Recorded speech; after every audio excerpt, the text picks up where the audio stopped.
You're listening to Learn with Garrett Mickley. Hey there, my name's Garrett Mickley and I'm an entrepreneur, but sometimes I make podcasts.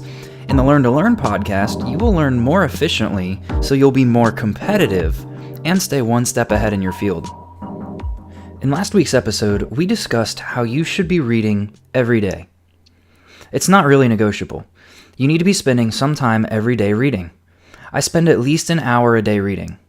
If you want to know more about that, go back and listen to last week's episode. You can find it really quickly at learntolearn.club/E008. In this episode, episode 9, you're going to learn how you can save money on books.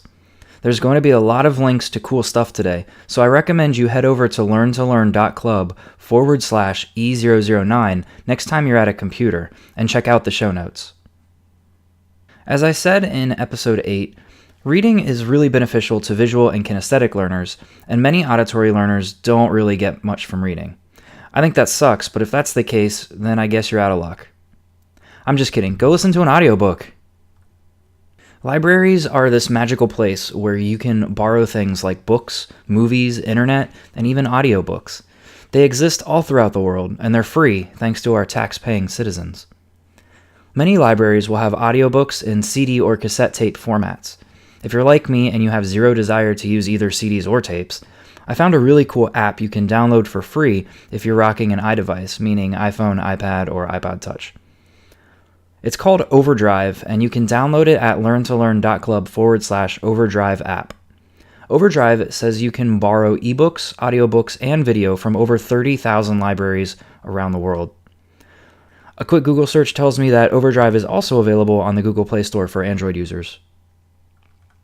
If you don't have a library near you, or just don't like going to the library, there are many services available for listening to audiobooks on the cheap. Personally, I recommend Audible for audiobooks because they have a pretty decent track record of being a good company, as they're owned by Amazon, and they probably have the most audiobooks. They certainly have more of the popular books compared to other audiobook services. Audible always has some sort of trial offer going, so go to learntolearn.club/Audible, AUDIBLE, and sign up for the trial to see if you like it. The rest of us who aren't auditory learners, we have books to read. There are so many places to find cheap and free books. Again, libraries are wonderful places where you can borrow books for free. The Overdrive app will help you with ebooks, and physical books can be picked right off the shelf and taken to the counter. They'll stamp a card and let you go. You don't have to pay a thing. If you're adamant about reading physical books instead of ebooks, I understand. Personally, I'm more of an ebook person, but I get it. Here's a short list of places you can get free or cheap physical books.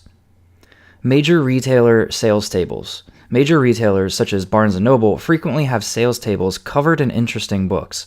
I would recommend checking them out at least once a month. Used bookstores. Every town has at least one used bookstore. Check out your local shops and see if one has the books you're looking for or something else interesting. Thrift stores. Thrift stores always have a small book section where you can pick up books, usually for $1 or $2 a piece. Unfortunately, the selection is up to what has been brought in, so you're unlikely to find specific books you're looking for. That said, you will probably find something interesting nonetheless. Maybe you'll discover a new hobby. Garage or yard sales.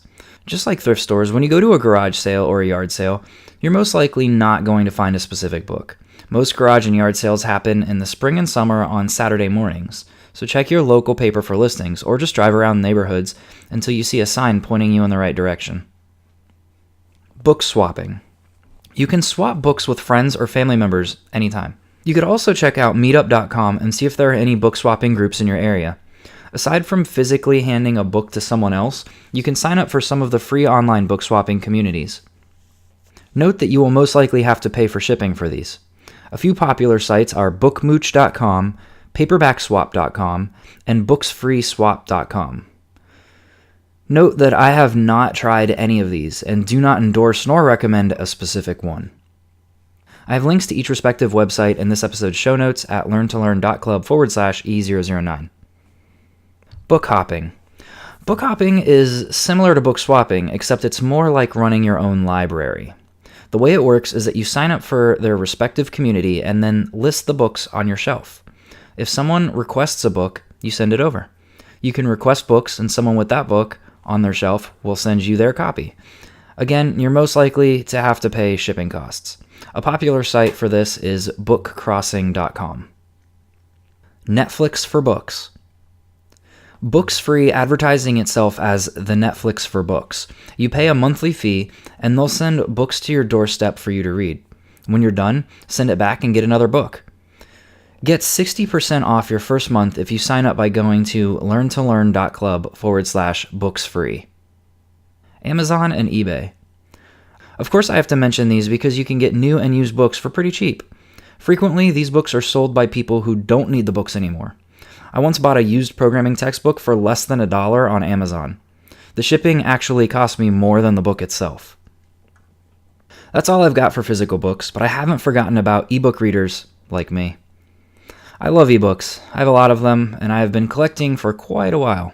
I started off reading them on an iPad because iPad had the apps for iBooks, Barnes & Noble's Nook, and Amazon's Kindle, plus apps for comics and graphic novels. Now, I prefer my Amazon Kindle Paperwhite. I prefer the non-backlit Kindle because it's been said that looking at blue light screens before bed is bad for us, and I spend at least an hour every night reading before bed. Ebooks are regularly much cheaper than hardcover books and frequently also cheaper than paperbacks. This is because there only needs to be one version, and since it's digital, it can be copied an infinite amount of times with little to no overhead. Here are some of my favorite places to get ebooks. Amazon Kindle. As I said, I use a Kindle Paperwhite, so I frequently buy or borrow Kindle books. If you have an Amazon Prime account, you can borrow one book per month, if the seller allows it to be one of the borrowable books. At the end of the month, you have to either borrow it again if you haven't finished it, or you can grab a new book to read. There are also a lot of just straight up free books. You can read Kindle books on pretty much any mobile device as well as on your computer.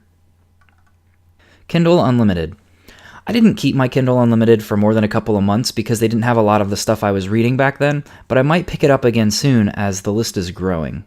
If you're into reading the latest and most popular books, they're almost guaranteed to be on Kindle Unlimited. More obscure stuff is frequently missing.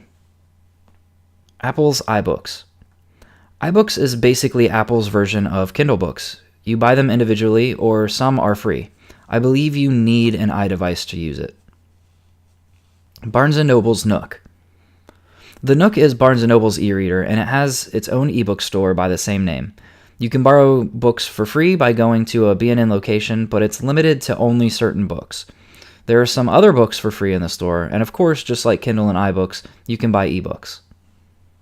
Project Gutenberg. Project Gutenberg has a ton of great books, mostly classics and public domain, but they're all free. Internet Archive.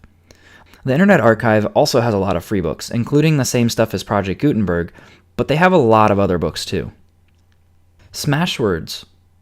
Smashwords is great if you want to pick up independently published books. They house the most independent works, perhaps even more than the Kindle. They offer both free and paid books. Humble Bundle Books. Last but not least, there's Humble Bundle, which is best known for packaging games and selling them cheaply to raise money for a charity. A while back, they started to do ebooks and comics as well, and I've got quite a few in the past. Sometimes they do audiobooks too.